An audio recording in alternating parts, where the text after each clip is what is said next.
Hello, magandang umaga po. Ako nga pala si Mr. Perfect.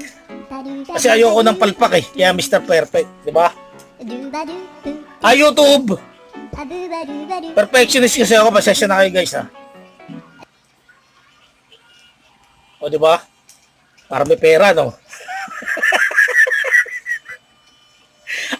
Alam niyo, sa totoo lang, ako lang ata YouTuber na walang pera.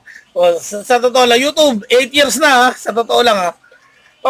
Gusto ko kasi managot yung nangailam ng account ko. Yun lang naman eh, kung sino kumuha ng sahod ko. Yun lang gusto ko malaman. Hindi ko nila lahat ng YouTuber ha. Sa totoo lang. Kung sino lang ang, alam mo na, yung Nick Knockers.